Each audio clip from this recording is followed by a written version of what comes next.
Hello, everyone, and welcome to the Tilting Ground Untitled Notre Dame USC Football Podcast. I'm Michael Muto. I'm here with Greg Flamong. Hi, Greg. How are you? I'm good, buddy. How are you? Doing great. It's been too long.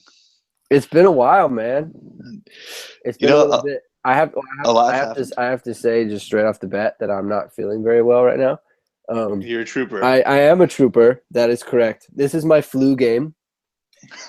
Let's hope.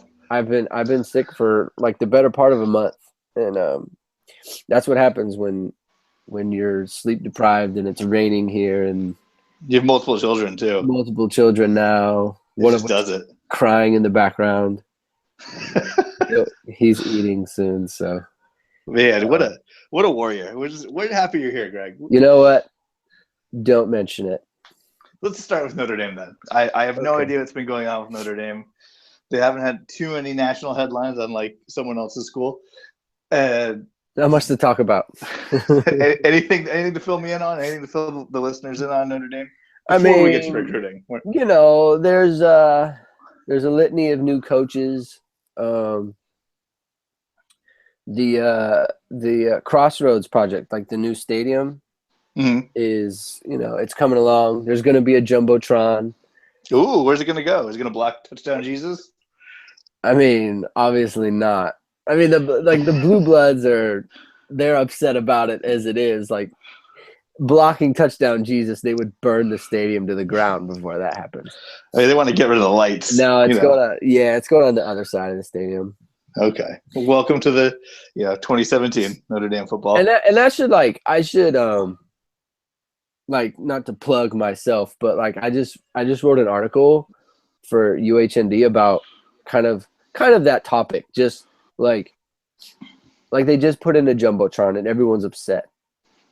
And the article was like Notre Dame needs to stop playing catch up with everything, and jumbotron included.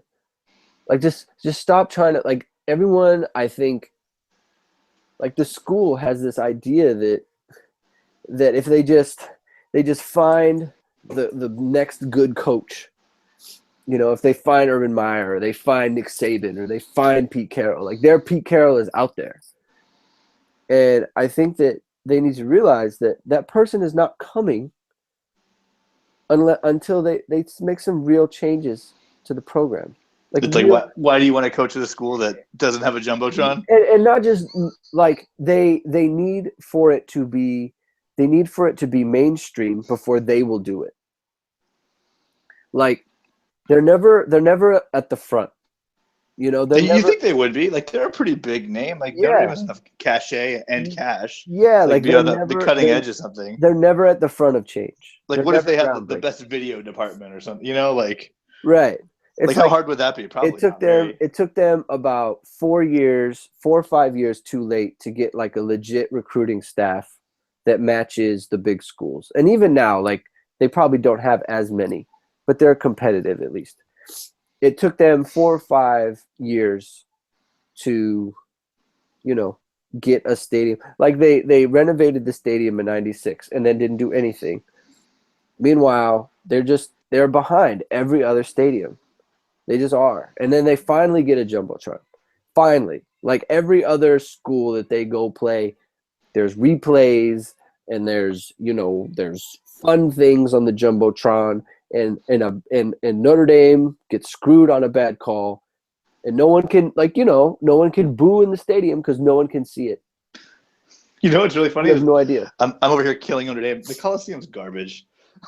Right, but USC has. But the thing is, though, and I point this out in the article, USC doesn't have to sell the Coliseum because they have Los Angeles. Right. Notre Dame's in the middle of Indiana. The recruits need a reason. Look at Oregon. They have all that cool stuff because no one wants to go to Oregon. Exactly. No one wants to go to Oregon, but you know what? They have Nike and they have everything. We talked about, I think a couple last year on a podcast.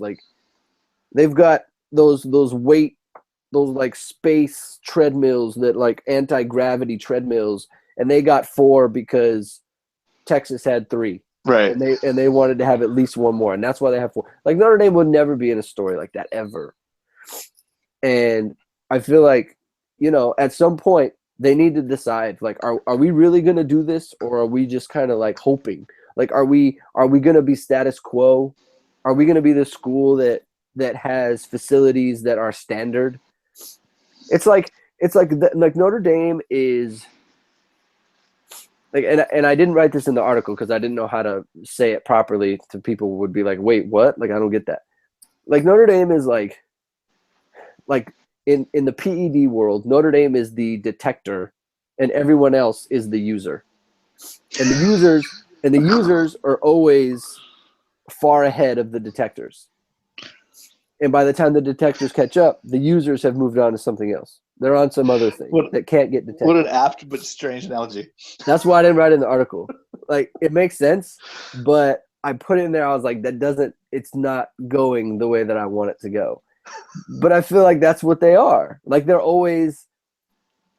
They're always behind. They're always catching up. They're always catching up. And it's like, if you want to be a top program like Alabama or Ohio State, you need to get out front of stuff. It's like, you need to be like, hey, like, Alabama needs to be sitting in their offices and be like, hey, how come Notre Dame has all these recruiting people? How come Notre Dame has all these analysts? Like, you come to find out, like, another example, you come to find out that Alabama has former players practicing, and it's totally legal. Yeah, like, why can't Notre Dame do that? Does Notre Dame have that? I don't think so. No, because no one wants to go to South Bend. Does Notre Dame have that? No, they don't. But it's like, what's Jimmy Clausen doing that he can't come down and get in some practices? You know? I don't know. Nothing. Get him out there. So, it's stuff like that. Like, you would never hear of Notre Dame pushing the envelope like that. No, you wouldn't. So, and it's like, another example is Michigan, right? They go to IMG, and now they're going to Rome. And it's like, Right. I think it's kind of ridiculous, but Notre Dame would never get caught doing something like that. Didn't they go to Ireland a while back? No, that was for a game. I mean, for practice. Yeah, that was for a game. Right. That's true. But it's like, they would never get caught doing something innovative like that in recruiting. And then this year, there was a rumor like, oh, maybe Notre Dame's going to go to IMG this year. And it's like, okay, following Michigan's lead. And then they decided not to do it altogether. So it's just so un-Notre Dame. Just for those following along, IMG is the sports academy out in Florida, right? Yeah. It's like, basically they have kids. It's like, I was going to say Oak Hill, but people might not. Oak Hill for basketball, but people might not follow that anywhere. Like, basically kids from all over the country will go to IMG and play football. Seems like legit.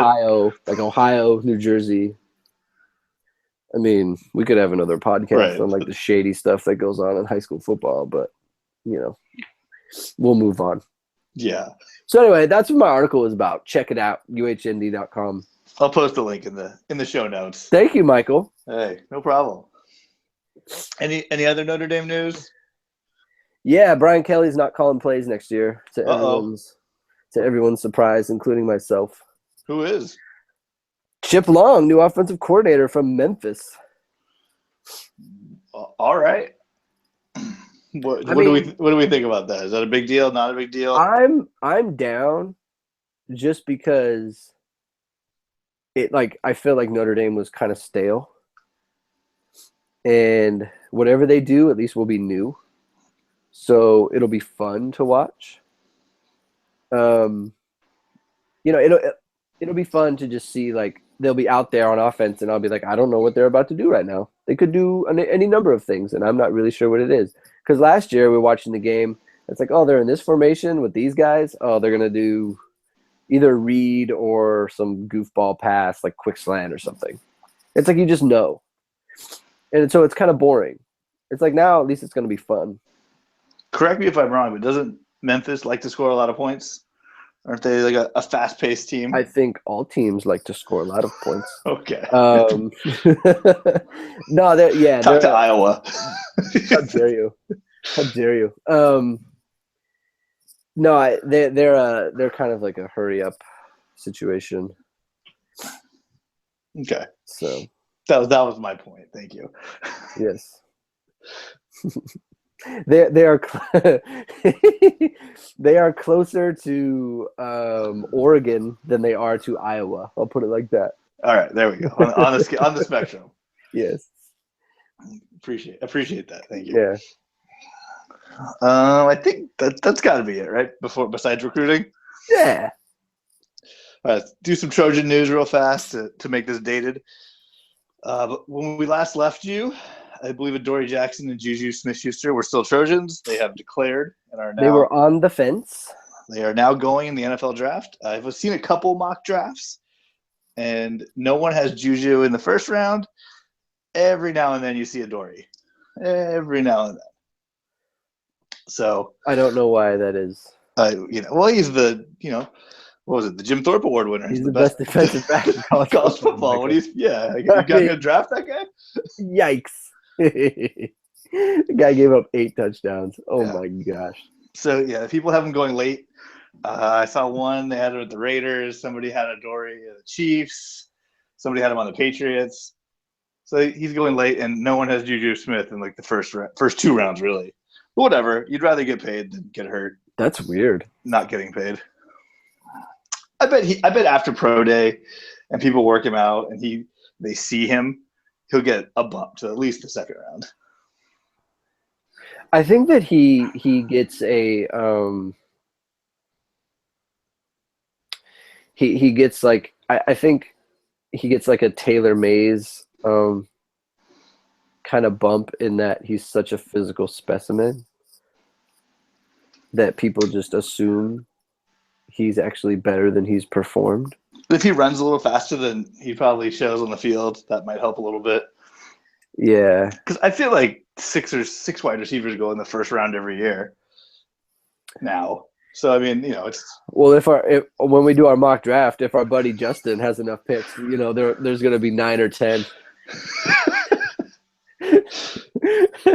There's going to be 9 or 10 receivers in the first round. Every team needs a receiver. Every team needs. I mean, it's the NFL. You just throw the ball around.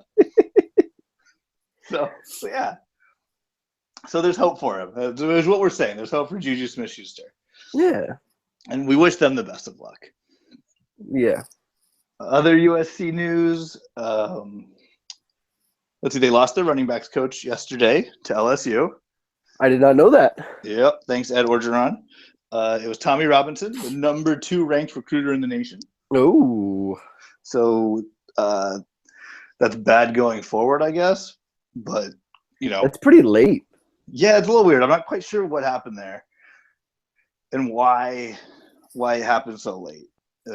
But Orgeron, he reshuffled some coaches at LSU to make room for Tommy Robinson. I guess they were friends the last time he coached at USC, and now he's gone. All right, then. I mean, what can you do? He seems like a fine coach. USC running backs are always good. He was at Oregon for a year. Whatever. It's pretty deep on the depth chart. All the mainstays are still around. So good for. It's not even a promotion, so I'm not quite sure. I think it said he was making like $600,000 at LSU, so that seems like a lot for an assistant coach. For a running back coach? Yeah. Yeah. So good. I would say so. T. Martin and everybody else at SC, it's probably hard to match that salary. Yeah, I would say so, probably. And Clancy. Yeah. So best of luck, Tommy Robinson. All right. I should mention that Tommy Rees was named Notre Dame quarterback coach. Oh, that's right. That was a thing. Everyone's pretty fired up about that. I thought we were calling him Tom Rees now. Or? Tom. I saw a GIF on Twitter. Someone put up the from Ace Ventura. Tom Ace. Tommy. No, Tom Rees. I like it. Sure. It's the quarterback coach. Like, and it's the 10th assistant. Like, what 10th assistant is like going to be this home run hire that everyone's so fired up about? Well, when I was looking at the recruiting rankings for coaches, I kind of noticed some former players for other teams. And I was like, oh, that's kind of like a neat thing to do. Like, you get, I think Tyrone Wheatley was at Michigan, I think. And it's like, oh, that's kind of cool. You get this like famous Michigan guy there. We had a running backs coach and recruiting the kids. So like, whatever. It seems like a fun place to try something out. I feel like I feel like it's a good thing in the sense that of every quarterback that's ever played for Brian Kelly, it's like he yelled at Tommy Rees the most, and he just didn't really care. Like Tommy Rees was just like, all right, whatever, that's fine. And I feel like if things go bad on the field, then he can just yell at him instead of the actual quarterback. So it's like, and Tommy Rees, he won't take it all personal.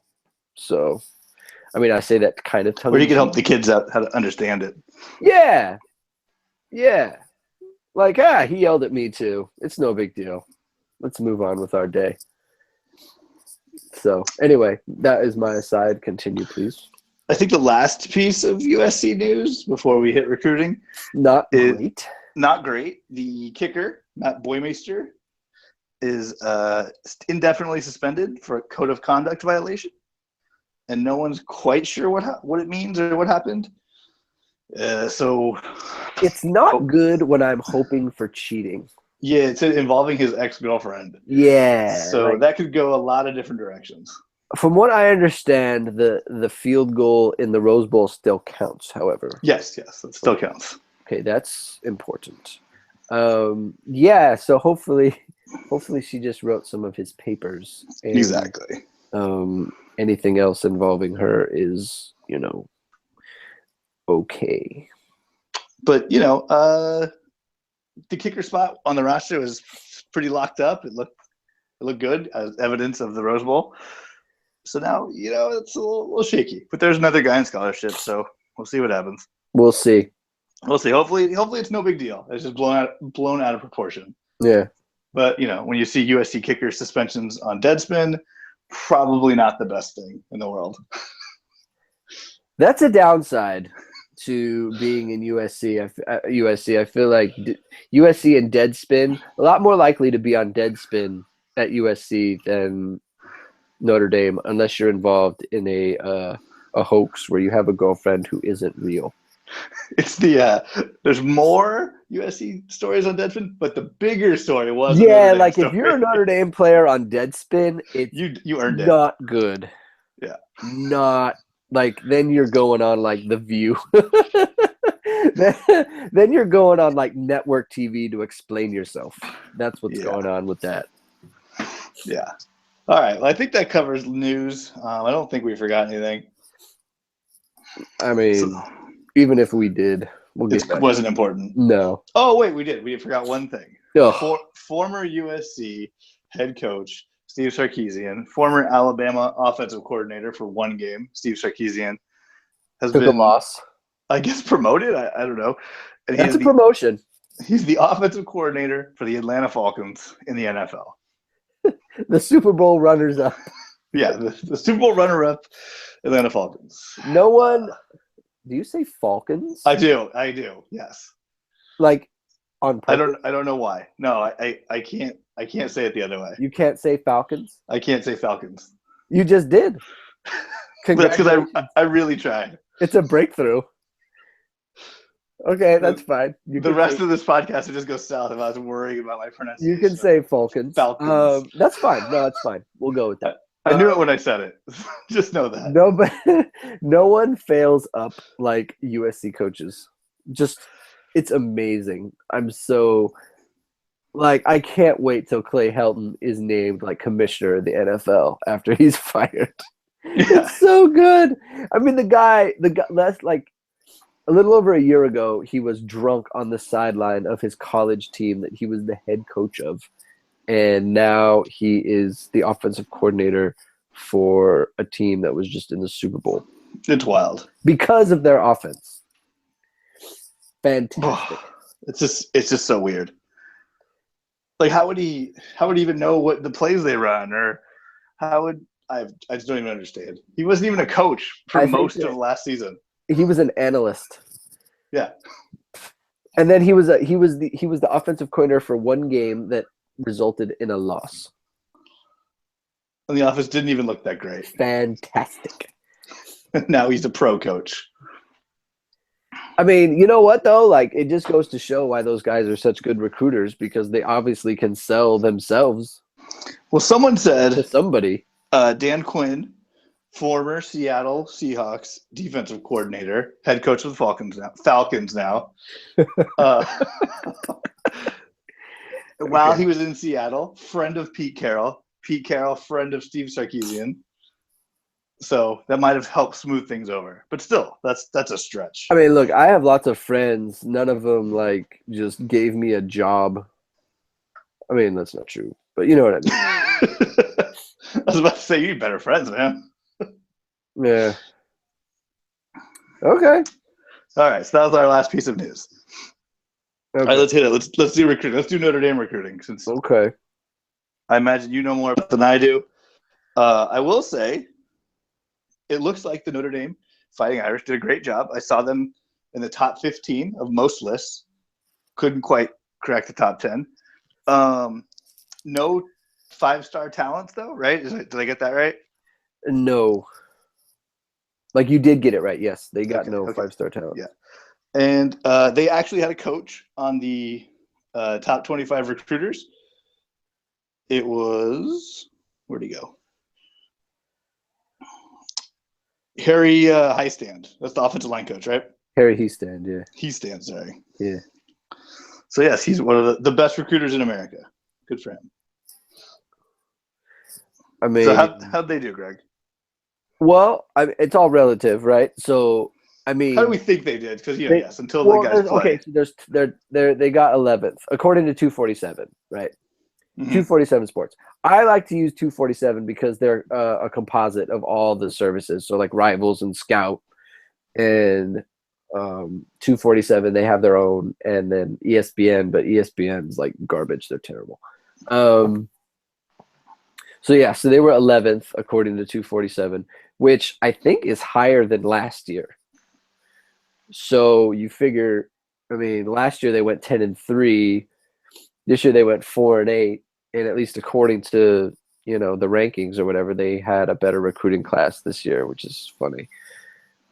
I wrote about it for UHND. Like they always get good players. And the players that they get who are quote unquote under the radar, they always turn them. Like, I don't want to say always, but they have a good track record of turning out. They're good talent evaluators, basically. So like Will Fuller, people weren't really fired up about him. Turns out he was pretty good. Josh Adams, Kevin Stepherson, like these are 3-star recruits that turn into real players as freshmen. They do really well on the offensive line, which is why Harry Hiestand, he gets top recruiter. I mean, like, to me, I mean, he does a good job recruiting the line. There's no question. But I feel like there's always good alignment. At the same time, like, they missed on like 4 guys who they really wanted. So one of which was the number 1 player in the class, and he went to Stanford. Yeah, but everyone probably wants him. Like, that's not totally fair. That's fine, but I mean, they didn't get him. I mean, at some point, it's like, if you're a great recruiter, then like you should get him. Get some great recruiters. Yeah, like get some good players. So like he's a good recruiter. It's not like he's not, but I just feel like, I don't know. I feel like he didn't do as well this year, not because of the players that he got, but because of the players that they didn't get. And that's always my biggest criticism with them. It's not that they don't get good players; they do, but they're always short in numbers. They're always short of. They always end up taking less players than they can because they just miss on guys. And you're not getting these stars. And they haven't gotten these stars since Jalen Smith. 21 recruits this year? Yeah. So who's the best player? Who's according to the ranking services, who's the best player that Notre Dame got?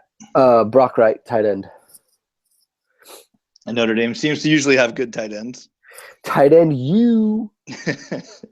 So is he someone who is penciled in to start right away?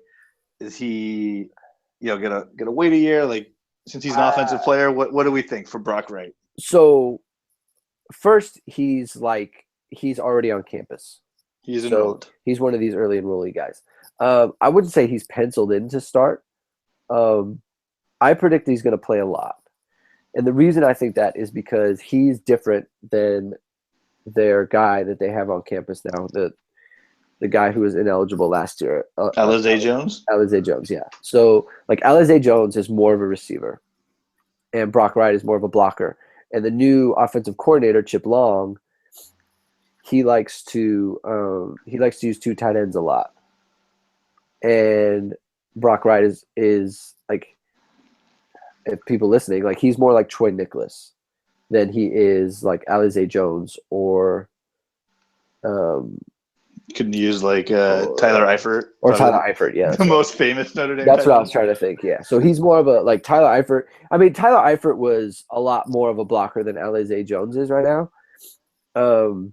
But Brock Wright, you know, he can play in line, basically. Okay. You're not taking him out on passing plays. No, you don't need to. I mean, on running plays, that's what I say. You're not taking him out and you don't need to take him out on passing plays either. When he went to the All-Star game, the Under Armour All-Star game, Deion Sanders was his coach. And he said, like, I don't know who this guy is. Like, I've never heard of him, but he's going to play on Sundays. That's pretty good. A pretty good compliment. A pretty good compliment. And he said he's baby Gronk. Now, I have no illusions of that happening. Like, I'm not going to be like, yeah, Rob Gronkowski Jr. is like playing for our team. Like, no, I don't think so. But it's like that type of player. Like, he's big and he's physical. So, well, at the same time, still a skill player. Yeah, exactly. Okay. All right. So who's number 2? Who are some of the next top guys on the list here? I mean, the other tight end, they got 2 tight ends. Is it weird that their 2 best players are tight ends that they recruited? No. I mean, they usually do well with tight ends, period. It's weird that where they are rated that they're their 2 best players, just because they're not rated like super high. Like we were texting back and forth. Like, Brock Wright would be USC's 7th highest rated player. So, I mean, it's not unlike them to get 2 tight ends who are good. It's just that where they're ranked is kind of a little weird. There's a tight end, an offensive lineman, Josh Lugg, who people think is pretty good. Robert Hainsey from IMG Academy that we were talking about before. He's an offensive lineman. Like, they don't have like a real second, third, fourth. Like, they're all kind of lumped in together. There's this guy, Darnell Ewell. He's on the defensive line, who a lot of people seem to think he can play early. So, I mean, there's nobody who's really, like, with USC, like, I was looking at a bunch of their guys. Like, I mean, I could see, like, if any one of them, their top guys, was at Notre Dame, like, I'd feel like, oh yeah, he's playing early for sure. Well, that's my next question. Yeah, who's playing for the Notre Dame recruits? Who's playing? So I think Darnell Ewell is playing. I don't think any of the offensive linemen will play, just because they usually don't at Notre Dame. Like I said, they recruit the position really well, so they're pretty deep. I think Darnell Ewell will play a lot. I think Brock Wright will play. Who's Brock Wright? The tight end. He's the tight end, yeah. I think CJ Holmes, he's he's a running back. You were tweeting a lot about CJ Holmes on signing day. Yeah, like, I think he's a lot like Theo Riddick and CJ Prosise. Like, they liken him to the Prosise. Like, I just don't. He's better with the ball in his hands. Like, he's better receiver. Like, he's a much better receiver than Prosise, even though Prosise was a receiver at one point. He just looks comfortable catching the ball. So, they say they have a role for him. So if they say that, then, I'll believe them. I'll take them at their word. Like, they have a lot of talented running backs. I'm not really sure how he gets, like, a ton of touches, but they have like a third down back, though. They don't really do that. I know, and it's 2017. Like, what an outdated term. But yeah, especially in college. But do they have like a primary pass catching back? at the moment on the team right now? No. Yeah. No. Okay. I mean, Josh Adams, he's Eh, a he can catch. Like, I don't see him. I like, watch those games. He's. I wouldn't call him a pass catching back. Yeah, and Dexter Williams and Tony Jones. I don't know about Tony Jones. He's the one coming up that people are pretty fired up about. I don't know how well he catches the ball, but he's not like CJ Holmes is like he's sort of built like CJ Procise, and TJ and Tony Jones is built like I don't know. He's like a shorter, thicker kind of power back. Like Okay. Cedric Ware, I guess. Okay. For USC people listening. So, yeah. I mean, they have a lot of good players that I'm excited about, but the team just overall it was pretty young last year. They were recruiting a bunch of starters anyway. So, it's kind of hard to crack this lineup, to be honest. Okay. Makes sense. Yeah. So, I mean, guys would probably if you're going to play, you're probably going to play on defense, right? Would be the idea? Yes. Okay. So, let's see. I only noticed one linebacker, if I'm reading this list correctly. They have two. Two. Okay. They have two. They have David Adams and they have Drew White. So, yeah. Two linebackers. And you think any of those guys?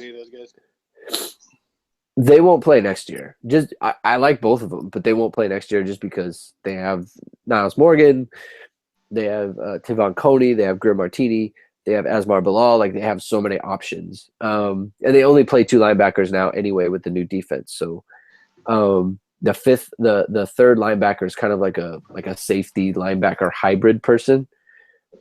So I'm not really sure what type of player they want to even play in that position. So, like, they've said Drew Tranquil, they've said Asmar Bilal, they recruited a guy, Jeremiah Owusu from Virginia. They got him on signing day. He's kind of like a strong safety type. Like an athlete. He's listed as an athlete. Yeah, so I guess they want him to play that position. So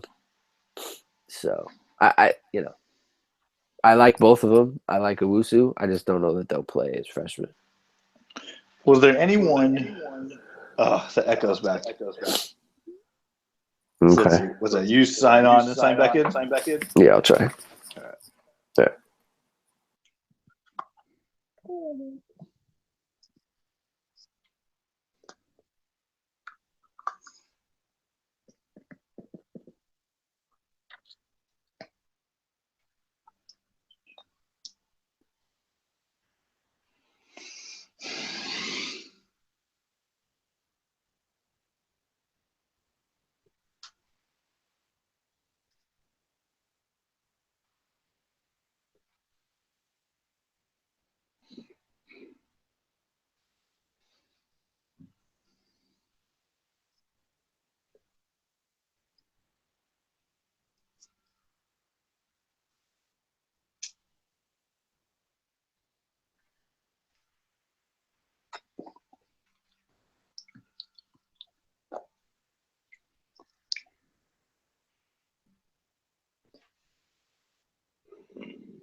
From the water well.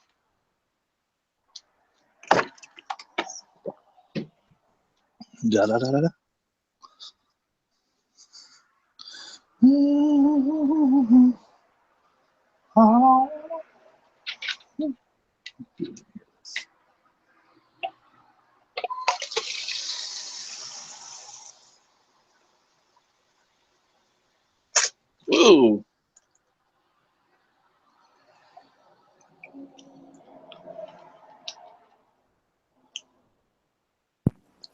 All right. All right. Finally. Back? Yeah. All right, here we go.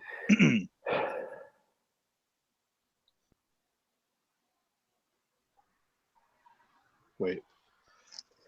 You were going to say, was there anyone? That was what you're I know. I'm trying to think of what I was going to ask you. Hold on.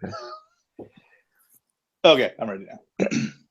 Was there anyone Notre Dame got who they weren't expecting to get on signing day? On signing day? Or right around signing day? I think, for me, it's this kid, Kofi Wardlow. He's a defensive end from Maryland.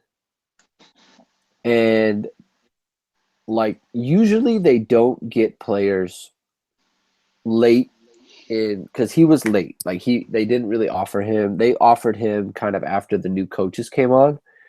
And just in my experience, that doesn't usually work out because for Notre Dame, you need to have a relationship. They actually got 3 guys who were late, which is really that's rare. Usually you need to have a relationship. You can't just be like, hey, we're Notre Dame. Do you want to come play for us? And this is if this is someone that other teams want to, then it's a surprise. It's not like they lost a corner to Stanford a couple weeks before signing day, and it's he hadn't really visited. But it's Stanford isn't the type of place that's going to be this big culture shock. It's yeah, I'll go to Stanford, no problem. Yeah, but people don't really do that with Notre Dame. Okay.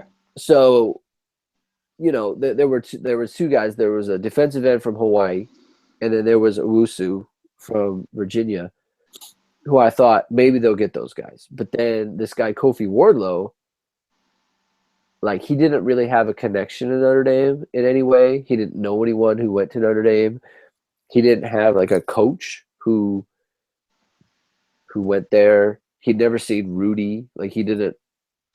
But he just I just felt like it was a place for me. That's surprising. He's I saw you guys playing a hurricane once. And yeah. And you threw a bunch. I thought that was crazy. They're crazy. Want to go there. So, yeah. That was surprising. I don't think he's going to play for a couple years, but still. Not the point. Yeah. All right. So before we switch sides of the ball here, who from last year's class do you think will have a big impact this year? This year? Yeah. Just off the top of your head, you don't need to go too deep into this, but Chase Claypool. Chase, the wide receiver. Yeah, I'm gonna have an article come out pretty soon about him, and Equanimeous St. Brown. Basically, I think they're gonna be the new Samardzija and Stovall from 2005. For your sake, I hope so. That's my prediction. I don't understand. He's 6'5", 225. You know who he's like? He's like Taylor Mays. That's what he's like. He's not. I don't think he's as big as him, but it's he's super big, super fast, super strong. What's the problem? Someone needs to teach him how to do stuff, and he'll be. Yeah, awesome. but you hate Taylor Mays. So. But okay. First of all, I'm saying he's built like him. I don't know that he's a space cadet like Taylor Mays. I don't we already had a Taylor Mays player in Max Redfield. That already happened. No, I don't know what the problem is. He's big, he's fast, he's strong. Give him the ball. Let him do stuff. I want to see him do stuff. So that's who I'm fired up about. Him on offense, and I think Dalen Hayes is about to blow up. I think he's going to. He's got to, right? I think he's going to in this defense. Like finally we have some coaches who can do just an adequate, normal job of taking advantage of players that they have. And basically, Dalen Haynes is going to blow up, and I'm just going to cry because I'm just going to think this could be Jalen Smith, and we wasted his career, and now it doesn't matter because he's never coming back, and it makes me sad. That's how I'm going to feel about it. All right. That sounds very probable. Be ready for that. All right. Before we switch, before I hopped on here, the old podcast machine, because I see you tweeting that Equanimeous St. Brown's brother Yes. is a Notre Dame prospect now? I'm on Raw. Yeah. Well, that's something to look forward to. On what year is he? A sophomore? No. He's going to be a senior this year. Oh, so hey, we can look forward to that on next year's recruiting podcast. He's amazing. He went to Mater Dei, right? Yeah, he goes to Mater Dei. He's amazing. So good. I want him bad. If they don't get him, like F. F is your grade. And then the other St. Brown brother, is there another one? Yeah, he went to Stanford. He went to Stanford, right? Okay. Yeah. Just keeping track of all the St. Browns. Yeah, we don't talk about him. Okay, got it. We'll just skip the middle child. Done. Yeah. Got it. All right, let's go to the Trojans. The Trojans had the number 5 recruiting class in the nation. I saw him at number 4, Michael, according to 247. 247, I had him at 4? They finished it with a flourish. They did. It was a fantastic signing day for first year head coach Clay Helton. Let's see. It was just incredible. They got two 5-stars, which is always fun. So tired of your team.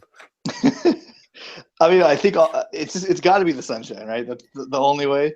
They live in LA. And locality. They got the guy they live in Los Angeles. So wait, okay. This is my question. There are 2 kids on USC. Let me pull up their info here and make sure I get and Greg Johnson, right? Yes, Stephen Carr and Greg Johnson. It's just Stephen Carr is a 5-star back. He's supposed to be the real deal. He's legit. I was looking at his highlights. It is a problem. He is a problem. I'm very concerned. And you know who else should be concerned? Actually not. Ronald Jones. Cedric Ware should be concerned. Yeah, that's actually who's really going to get the short end of this stick is Dominic Davis. Yeah. It's like nice knowing you. Does he know how to play like linebacker or something? Yeah, he may need to become a wide receiver, but even that's kind of stacked now too. Maybe a corner. Corner's a little weird. Yeesh. Anyways, so actually, it's not. I wasn't going to talk about Stephen Carr. Actually, I was going to talk about Joseph Lewis, and then he has a teammate from Augustus F. Hawkins High School. And what I was going to say was I'd never heard of Augustus F. Hawkins High School in Los Angeles. And that's in LA? Yeah, it's new. It's a new high school. Oh. Greg Johnson was the other guy. He's Greg Johnson, yeah. Greg Johnson and Joseph Lewis. They both go to the Hawkins High School in Los Angeles, Sheesh. which I'd never heard of. So apparently you haven't heard of it either. No, I have not. Okay, then never mind. So yeah, so USC. I assume they won their first championship, though. They must if they have 2 USC guys. Jeez. So yeah, so Joseph Lewis, the other big time recruit, is a wide receiver, and he's supposed to be in the Darius Rogers mold of a large man who catches everything. Let me tell you something. I looked at his highlights too. He does not remind me of Darius Rogers at all. Tell me who. I don't know who he reminds me of. He just doesn't like Darius Rogers to me is kind of like long strider. Yeah. Like a poor man's Mike Williams, I guess. Yeah. The Dwayne Jarrett kind of like. Yeah. You're going deep, you're catching it. Joseph Lewis is like I mean, I hate to say it because he's amazing, but he kind of reminded me of like Dez Bryant. Oh wow, that's high praise. But like not Cowboys Dez of Bryant course. because like now Dez is he's more of like a possession guy. Like I'm talking about Oklahoma State Dez Bryant, like physically dominant. I thought he was amazing in college. So if he's like that, I don't like the world anymore. So he allegedly, I mean, they got 9 receivers last year, but they say Joseph Lewis, he looks good. He might be able to play. Yeah, Yeah. If you don't sit 5 stars on the bench, apparently that's a if thing. Des Bryant was heading into college right now, he would probably play as well. So Great point. So that's great. Let's see who else was very exciting. They got a couple of defensive tackles, which was a real spot of need for the Trojans. So that's exciting. They got a kid, Marlon Tuipulotu. I think I got that right. From Oregon, who's a 4-star prospect, a highly touted 4-star prospect. And who was the other guy? Jay Tufele from Utah. So those are 2 defensive tackles. I guarantee one of them is going to start just because there's nobody, Stevie T is gone. Right. So someone's got to play. So learn those names. I believe, if my recruiting is correct, since it was like a week ago, they stole Marlon Tuipulotu from Washington. That could be wrong, though. They stole the safety. They stole the safety from Washington, actually. Isaiah Polomao from Phoenix, Arizona. When you say stole, like you don't mean literally kidnapped, right? No, I don't mean literally kidnapped. Everyone thought he was going to a different school, and then bam, now he's on SC's doorstep. Cool. I know, it's exciting. So cool. Kendisi Udizzi, a top 25 ranked recruiter as well. Get those D linemen in there, former Trojan. That's right. Let's see who else. Oh, another fun prospect is someone from the same alma mater as current quarterback Sam Darnold. Jack Sears, the quarterback from San Clemente, one of the top ranked quarterbacks in the nation. So, if he's anything like his predecessor, he'll be winning a Heisman in 2 years. If he's anything like his predecessor, he will sit as a freshman and then sit the first 4 games behind some just trash. I thought about that. He'll come in and go 9-3. On recruiting day, I thought, last year during last year's podcast season, we had some jokes about Clay Helton overcorrecting when things weren't going right. I'm like, if Jack Sears plays really well in the spring, is it going to be split time at quarterback? Just because they messed up last time on a true freshman? Yeah. Doubtful. You got to open the competition, Michael. If he's that good, you got to do it. Kids want to know they can compete. Always compete. Always compete, man. That's how Pete Carroll got everybody. That's right. John David Booty was the number 1 quarterback in the history of high school football. Always compete. Didn't start for 5 years. All right. Okay, so a kid I have, I don't want to say a little bit of a problem with. I get it. They're high school kids, and this is like the one time that they get to shine, is Levi Jones, a linebacker from Texas. He's a big-time recruit, and he had his little ESPN2 signing day video, whatever it was, and he had 3 different shirts on. I mean, if you follow college football, you probably saw it somewhere. And it was 3 different teams, and he kept taking them off until he got to USC. It's like, come on, man. It's just kind of mean to Florida, and I think the other school is Texas.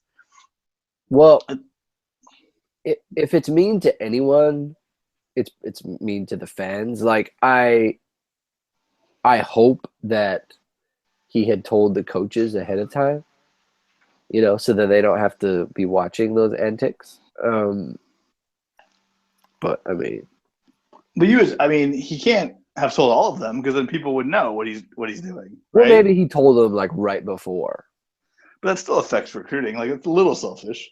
It is. And I know this is like, old man yells at cloud, hot take, but it's like, it's just kind of a jerk move. But they're 18-year-old kids, so I don't want to press too hard. You're not down. Like, it's not something you would do. That's fine. Yeah, but it is his one moment to all the cameras are on him, do something fun. I get it. I get the draw. Well, Notre Dame did something like that. So that guy Owusu, right? Uh-huh. He called Brian Kelly during the press conference. So Brian Kelly is having a press conference. And obviously he knows because his phone is set on ring and it's sitting right next to him. So he has the press conference. He sees the phone ringing. He picks it up. Oh, I got to take this call. And he walks out. And he does that because you can't I guess you can. There's a rule that says you can't like the player can't commit to you on TV or something. So All right. so Brian Kelly leaves the room, but like as he's leaving, he's like, "Hey, Jeremiah." So obviously, everyone in the room knows what's going on. That's terrible. And then on the other end, Jeremiah Wusu is like at his announcement party on speakerphone, but like, "Hey, Coach Kelly, I'm ready to commit to the Fighting Irish," and like he's got all the hats out, you know, and I guess it's fine. Like if it's a little thing at like their school or whatever, then whatever. Like I don't mind that. Like I guess where are you at with the guys who have a pre-made video? I like the pre-made video more than the hat stunt. But because you feel like you're not sticking it to teams. Yeah, it's more like, okay, has I hate to say this, production value, but it kind of has like a point. I don't know. It's once it's out there, it's done. No one's waiting on you to say anything or do anything. It's just kind of like you're sitting at the Army game with 3 hats in front of you. And it's like, okay. It's a good point. It's just kind of dicey. I don't know, but it's for fun. The cameras go there. You're probably right. The coaches probably already know most of the time. If you have a chance, you should check out the when Dalen Hayes committed to Notre Dame last year on a Bleacher Report video. It was he like Batman, right? Yeah, it's amazing. Like I just in terms of like who put this together, like that guy, well done.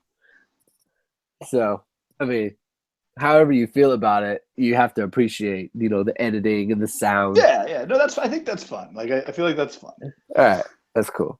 I made a joke on signing day to Greg that when he told me that Notre Dame's tight end wouldn't be one of USC's top 7 prospects, I said, would he even be their best tight end? I was wrong. He corrected me.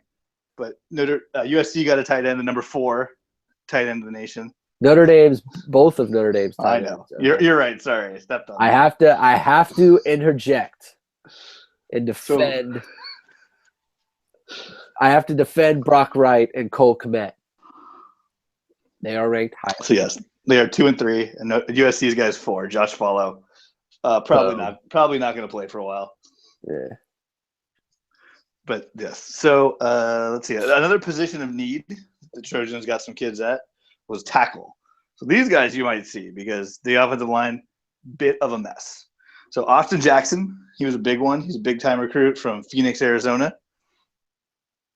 And the other guy is, let's see if I can get his name right. As we learned earlier, I'm not much for pronouncing things. Let's see, who's the other guy? Austin Jackson. Oh, he's already enrolled. That's why I couldn't find him. And Andrew Voorhees. Andrew Voorhees, who's already enrolled. So these are both. One guy's a 4-star. One guy's a 3-star. Either one of them could play. So that's important. Voorhees, I guess, has the edge, but what's his name? Jackson's the higher prospect. So who knows? Yeah. So names to look for. There was another guy, Bubba Bolden, which is a fun name.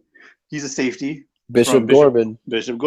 He has a great highlight in the Army Navy, or not the Army, the what's it called? The Under Armour game.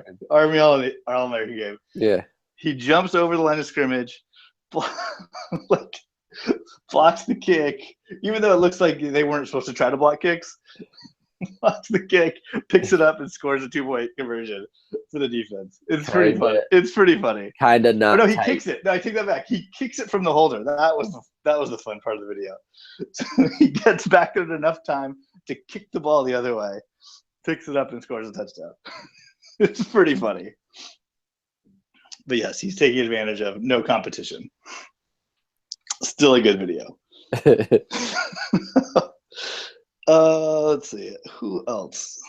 A couple wide receivers. They got a kid from Florida, Jacob Lichtenstein, who plays defensive end. So I think he's kind of was a late signee, so that's interesting, kind of far away. Then they stole a cornerback from Cal, Jakari Godfrey. He's a 3-star, so I doubt he'll play right away. Boo. I know, right? 3 stars. What's the point? But yeah, so it was a top 5 class, depending on who you count. Could get all the way up to top 4. 5-star prospects, big time running backs, big time wide receivers. Fill some holes in offensive tackle. They did great. I mean, you never know how these kids are going to pan out, but good job by the Trojans. As always. Well, last year they were wide receiver heavy, I thought. And their tackle left. Their number 1 tackle prospect left. So, I mean, it wasn't the best. But this year they're multifaceted. They hit positions all across the offense and defense. So, good job, Trojans. I think it turns out that winning 8 straight and then winning the most exciting Rose Bowl in like a decade, turns out that lends itself to a good recruiting class. And being in Los Angeles. Don't forget that part. New. I mean, even when they were under sanctions, they still had great recruiting classes. That's true. I mean, they totally gamed that system. Like, look, if you're not a good recruiter and you're a USC coach, you're probably a horrible recruiter. Then no one should ever hire you. Then you're not going to be a USC coach. Yeah. Well, I'm just saying, like, it really just does the job for you. That was who said. I think Scott Wells said that. It's like just being here, just your USC recruits itself, man. Like, just stay out of the way and get the local kids, and you'll be fine. It's just wild. It's just wild how this happened, Yeah. And a lot of them signed on actual letter of intent day, so that was kind of fun to watch the big names pour in. I'm trying to think here. Who will we see for the Trojans next year? So I think you're going to see running back Stephen Carr, like we talked about, just because he's a 5-star prospect, and you just can't sit him on the bench.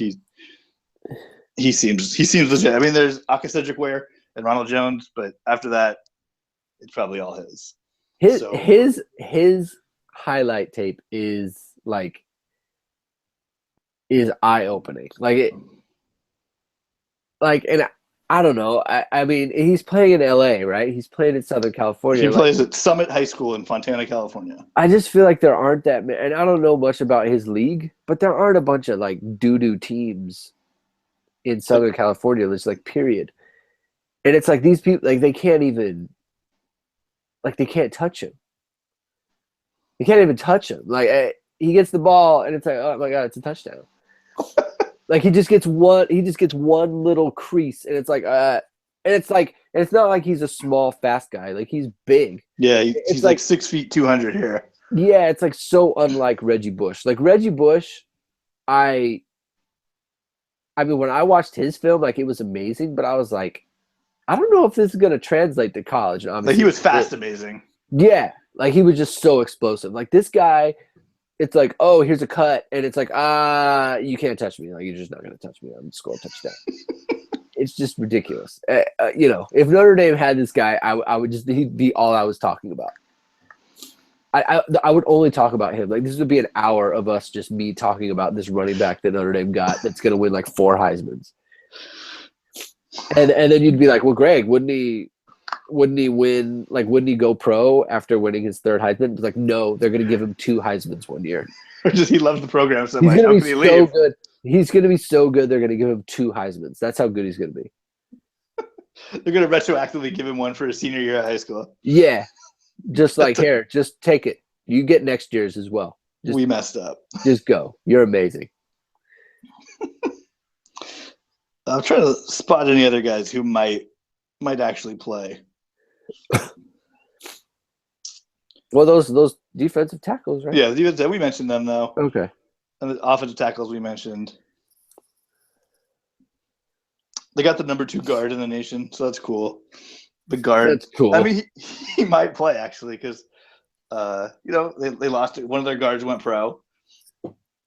But you assume there's someone on the O-line who can fill in. But if he's good, they learn their lesson. Like good players play. Always compete. But yeah, so great. That's all I have to say is great recruiting class. by the Trojans. Again. I didn't honestly. Going into signing day, I kind of was looking over the stuff, trying to be a better USC podcaster and know my recruits, and I didn't think it was going to turn out this well. Like just when it all shook out, I just knew, I knew it'd be like top 10-ish just because it's USC and it always is, but I had no idea that it was going to shake out like this, and they were going to get a couple 5 stars, fill positions they needed, get the number 2 guard, some defensive tackles no one expected, all these guys in the secondary. So I'm so tired of just your fake, oh, woe is me. Like your whole sports life is just roses. Like you stumble on this quarterback who's just, obviously winning the Heisman next year. You win 8 straight. You win a miracle Rose Bowl. Then your goofball pro football team comes back from 28-3 and wins the Super Bowl. And all I have to hear about is how much better Tom Brady is than Joe Montana. I was going to mention that Greg was trying to round me up over the week. And it absolutely worked, too. And, and all I have to hear about is, Tom Brady. And he's amazing. And he's so much better than cool Joe Montana. That's all I have to hear about. And there's a whole morning of that. That's true. This USC recruiting class. Like, I just didn't know that it was going to turn out as well as it did. Like, I didn't. Go away. Who knew that Tommy Robinson would be the number 2 recruiter in the nation? I didn't know that. You did it. You're right. I thought it would still be T. Martin. You did it. T. Martin dropped down to 15. Yeah, resting on his laurels, Mike. Better get. Well, with Kendichi stealing some guys and Tommy Robinson stealing some guys, there's only so many recruits, right? They're stealing guys from their own staff. Yeah. Jeez. All right. So, I think that's it. Some guys from last year's class. So we did it for Notre Dame. We'll do it for USC. Who you might see is Owale Batiku. He's got to play. I mean, he was a 5-star last year. Little logjam at the Predator position, but he's got to do it. Clancy Pendergast seems like a smart enough guy to figure out how to get players on the field. Yeah. And then Jack Jones. He could be the starting cornerback opposite Amon Marshall. Genie Harris might hold him off, but Jack Jones was a all-world freshman guy last year. So I feel like he's prime. He looked pretty bad in the Rose Bowl, but that was a real tough spot to come in on. Yeah, it's just cold. Replacing the best corner in college football history. That's true. A possible first-round draft pick. He's got to come in cold and try to cover guys from Penn State. Though, it ended in an interception for the Trojans. So yeah, it all worked out for Jack Jones. He's got a great name. He does. It's such a football name. Jack Jones, JJ. It all works. It all works. Well, I guess that's where we leave it. We'll post Greg's most recent article in the show notes since we talked about it early. Right. Greg, you're going to have stuff all throughout the offseason at uhnd.com? That is correct. All right, we will post those to the Twitter. It's tiltingground.com. Greg, what's your Twitter? At Greg2126. He keeps you up to date on all the Notre Dame information, and other Notre Dame media personalities interact with him. So right. There's some good stuff there if you follow Greg. I'm Michael Muto on Twitter. Less good stuff there. Tiltingground.com is the website. There's all kinds of stuff going up so follow us. The Twitter has any new articles that go up. Follow us on iTunes. Rate us, please. And when are we coming back, Greg? I don't know. You tell me. All right. I don't know. So we probably have 1 or 2 more, maybe 3 in the off season. Yeah. And then we're back for season 3 in August. Sounds good, man. So what's it called? Follow us on the iTunes or Stitcher or wherever you get your podcast, because I do not know when the next one will go up. So you need to follow us. You get that boom automatic notification. Cool. Thank you for listening. Fight on. Go Irish.